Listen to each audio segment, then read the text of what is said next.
yourself. Leave me the fuck alone, man. Yeah, I see your point. I do. No, you don't see the fucking point, man.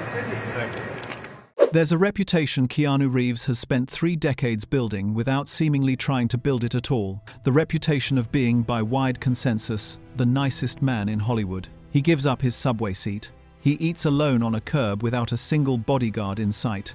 He's donated tens of millions of dollars from his own paychecks to the crews who worked alongside him. It's the kind of image most celebrities pay publicists a fortune to manufacture, and Reeves seems to have built it purely by being exactly the same person, whether or not a camera happens to be pointed at him. Which is exactly what makes the handful of moments where that famous calm actually cracked so jarring to watch. He's sworn directly into a camera at a stranger who wouldn't leave him alone. He's flipped off photographers from the seat of his motorcycle more than once in broad daylight. He's shouted at a crowd of paparazzi crowding him on a public sidewalk after a quiet dinner out. He sat on a witness stand for the better part of an hour, visibly irritated, defending himself against a lawsuit that claimed he'd struck a photographer with his own car. Even at his absolute worst. Though, the story that emerges isn't really about rage at all, it's about exactly how much provocation it actually takes to get Hollywood's calmest man to raise his voice, and what he does the second after he does. Stick around, because by the end of this video, you'll understand why, even in his angriest moments on record, people who've watched the footage keep coming away thinking the same thing. That guy was more patient than most of us would have been. Lose! I don't lose! I win! I win! I'm a lawyer! That's my job! That's what I do! Let's start with the moment that's become the single most cited example of Reeves losing his composure. The one clip that broke the internet precisely because nobody could believe it was really him. Reeves has spent years being politely, patiently hounded by autograph hunters and paparazzi outside restaurants, shopping centers, and parking garages across Los Angeles, almost always responding with the same unbothered good humor that's become his trademark. In one widely circulated video, though, that patience finally ran out. As Reeves left a building with someone trailing close behind him, still pushing for attention despite his clear discomfort, he could be heard shouting that he needed some time to himself and telling the person, bluntly and profanely, to leave him alone. When the individual tried to talk his way past it, saying he understood, Reeves shot back just as sharply that he didn't understand at all. It was raw, unfiltered, and completely unlike anything fans had seen from him before, which is exactly why, instead of turning into a pile-on against Reeves, the internet's reaction went the other way almost entirely. Commenters flooded the clip, pointing out that this was a man famous for his patience with fans, someone who had clearly been pushed well past a reasonable limit before finally snapping, and that whoever had provoked him must have worked unusually hard to manage it. That same instinct, say nothing for years, then finally say something, briefly and pointedly. When the line gets crossed, shows up again and again. Once you start looking specifically at how Reeves handles the paparazzi who follow him on his motorcycle rides around Los Angeles, on several separate occasions, caught on camera from a distance, Reeves has responded to photographers chasing him down on his bike with nothing more than a raised middle finger, delivered without slowing down, without a word, and without ever escalating into anything more than that single gesture. It's become such a recognizable part of his public persona that fans now treat the images almost affectionately, holding them up as proof that even Hollywood's most famously serene star has a limit, and that the limit is enforced with nothing more dramatic than one finger and a continued ride home. That same year, the pattern repeated itself in a slightly different setting. Reeves had gone out for a quiet dinner on Sunset Boulevard, the kind of low-key evening he's said in interviews he genuinely values, away from sets and premieres and the version of himself the public usually sees. As he made his way back to his car afterward, a group of paparazzi closed in, cameras flashing directly in his face in rapid succession, following him step for step across the sidewalk. Reeves didn't stop to pose, and he didn't try to talk his way past them politely the way he often does. He raised his voice, told them plainly to back off, and pushed through the crowd to get to his car. A rare public flash of exactly the kind of frustration most people would feel being blinded by strobes on their own dinner, walk home, but one he almost never lets show. Notice the pattern climbing here already. A profanity-laced outburst at a single person who wouldn't take the hint. A shouted warning to a crowd of photographers physically crowding him on a public sidewalk. A repeated wordless middle finger aimed at photographers chasing him down a public street. Each moment is a little more visible, a little more public, and each time, once the gesture or the outburst is finished, Reeves simply moves on. No follow-up statement, no apology tour, no attempt to control the narrative afterward. He says his piece once and lets it go.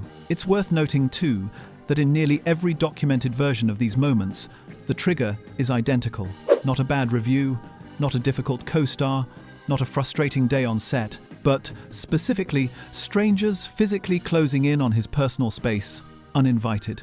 Reeves has been famously easygoing about nearly every other kind of public friction, awkward interview questions, invasive tabloid speculation about his relationships, even mockery about his own past tragedies, without ever losing his composure the way he does. The moment a lens gets shoved within a few feet of his face, without warning. The escalation reaches its real peak, though, with an incident that didn't end in a viral clip at all. It ended in a Los Angeles courtroom, 4 years after it began, and dragged Reeves' name through headlines far longer than the swearing video or the middle finger photos ever did. In March 2007, on the same stretch of Sunset Boulevard, where Reeves had already been photographed shouting at aggressive paparazzi earlier that year, a photographer named Alison Silver was hit by Reeves' Porsche as Reeves attempted to pull away from the curb. Silver claimed the actor drove forward in a sudden and dangerous manner, striking him and causing serious, lasting injury to his wrist. Reeves' account was different. He testified that Silver had planted himself directly in front of the car, blocking him from leaving, and that the only contact came when Silver leaned onto the hood and then stepped backward on his own. Silver filed a civil lawsuit seeking more than $700,000 in damages, and the case dragged all the way to trial in 2011, 4 years after the actual encounter, surviving multiple delays, evidentiary disputes, and years of pre-trial motions before either side ever set foot in front of a jury. On the stand, under questioning from Silver's attorney, witnesses noted that Reeves appeared visibly irritated by some of the more pointed lines of questioning, occasionally drawing chuckles from the courtroom with his exasperated hand gestures as he tried to explain, again, exactly what had and hadn't happened that day. What came out during testimony, though, complicated Silver's version considerably. Accounts from the scene indicated Reeves had actually stayed behind after the incident, tried to check on Silver, and attempted to get him help, hardly the behavior of someone trying to flee a hit and run. After deliberating for less than 3 hours, the jury sided with Reeves unanimously, rejecting the lawsuit entirely and finding him not responsible for Silver's injuries. Here's the thing that makes this story different from almost every other celebrity loses his temper narrative. Even at the absolute top of the escalation, a courtroom, a formal lawsuit, 4 years of legal exposure over a 6-figure claim, the version of Reeves that emerges from the record isn't a man who lashed out and hurt someone. It's a man who was accused of doing that, defended himself under oath, showed visible irritation at being cross-examined over something he insisted didn't happen the way it was described, and was ultimately believed by 12 strangers on a jury. Even the worst, most serious, anger-adjacent moment of his career turns out, on closer inspection, to be a story about him staying at the scene to help the person he was accused of hurting. It's worth understanding where that particular limit privacy actually comes from, because none of these outbursts happened in a vacuum. In 1991, when Reeves was just starting to become a recognizable name in Hollywood, his older sister Kim was diagnosed with leukemia at 25, right as her own small acting career was getting underway. What followed was close to a decade of treatment, and by all accounts from people close to the family, Reeves reorganized his life around it, showing up at the hospital, staying present through the hardest years, long before his own fame had fully cemented itself with The Matrix. Family friends who spoke to reporters at the time described him spending long stretches simply sitting with her, present in a way that had nothing to do with cameras or publicity. Kim went into remission around the turn of the millennium, and today lives a quiet, largely private life on the island of Capri, deliberately out of the public eye, occasionally photographed by locals when Reeves visits her, rather than the other way around. It's not hard to see why a man who spent one of the most formative decades of his adult life protecting a sick sibling from outside scrutiny might, years later, have almost no patience left for a stranger blocking his car or a photographer's flash going off inches from his face during a quiet dinner. The privacy Reeves guards so fiercely was never really about ego or about being difficult for its own sake. It's the same instinct that had him at a hospital bedside decades ago, just aimed, now, at keeping a little bit of that same protectiveness for himself. It's worth sitting with how differently this could have gone, and how differently these kinds of stories usually go for actors of his fame. A less careful celebrity could have said something in anger on that Sunset Boulevard sidewalk that got them formally charged, rather than simply photographed. A more image-conscious star could have settled the silver lawsuit quietly out of court just to make the story disappear, rather than sitting through a public trial and answering every question under oath, risking exactly the kind of unflattering, irritated on the stand footage that ended up circulating regardless. Reeves did neither. He let the outbursts happen exactly once, in the moment, without spin, and then let a jury sort out the more serious accusation on the actual facts, rather than trying to manage the story himself. It would have been easy, and arguably smarter from a pure image management standpoint, to write a check and make Silver's lawsuit disappear years before it ever reached a jury box. Reeves chose the harder, slower, more exposing option, instead sitting through depositions, testimony, and cross-examination for years because he apparently cared more about being believed on the actual facts than about avoiding the discomfort of a public trial. That same willingness to just let an unflattering moment exist, rather than scrub it or explain it away, shows up in how Reeves has handled the aftermath of all of these clips over the years. He's never issued a formal statement addressing the autograph hunter video.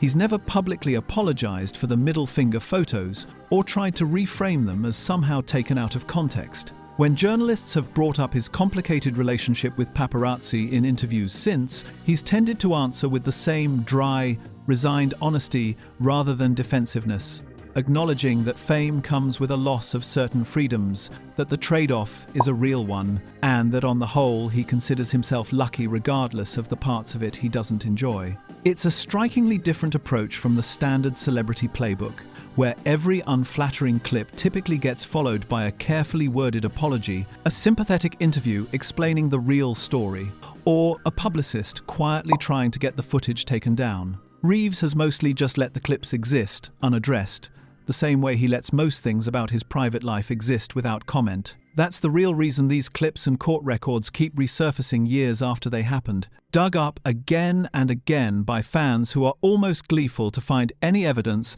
that the internet's favorite wholesome celebrity is still a real person underneath the memes. It's not because Reeves is secretly volatile, and it's not because any of these moments reveal some hidden cruelty. It's because they prove the opposite of what you might expect, that even at his angriest, most cornered, and most legally exposed, the worst version of Keanu Reeves still looks a lot like most people's best behavior on an ordinary bad day. A lot of celebrities who build a nice guy reputation eventually get caught on camera being genuinely unpleasant to someone who didn't deserve it, snapping at an assistant, mocking a fan, losing their temper over something trivial backstage. Very few get caught on camera being angry and still come out the other side of the story looking like the reasonable one, defended by the very fans who filmed him losing his cool in the first place. It also helps explain why, despite every one of these moments being captured on camera and circulated widely online, none of them ever seriously dented his reputation the way similar clips have derailed other celebrities. When other stars get filmed swearing at a fan or flipping off a photographer,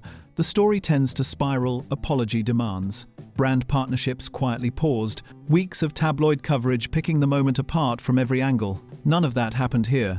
If anything, each new clip that surfaces seems to deepen the affection people already have for him, treated less like evidence of a flaw, and more like confirmation that the nicest guy in Hollywood reputation was never a performance to begin with. Because a performance, by definition, doesn't crack under pressure the way a real person occasionally does. So when people say no one can handle Keanu Reeves at his worst anger, what they're often really reacting to isn't the anger itself, it's the shock of realizing that his worst is a swear word at an autograph hunter, a middle finger from a moving motorcycle, a shouted warning to a crowd of photographers on a dinner walk home, and a jury believing his version of one very bad afternoon on Sunset Boulevard. For almost anyone else in Hollywood, that would be considered a remarkably clean record, the kind of restrained history most PR teams would happily sign off on without a second thought. For Keanu Reeves, whose baseline is set so far above ordinary human patience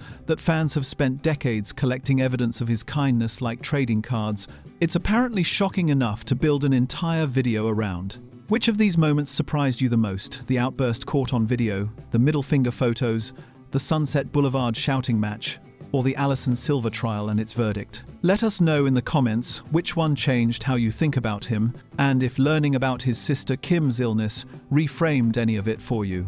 And if you want more real stories about the people behind your favorite movie stars, hit subscribe. We've got more of these coming every week.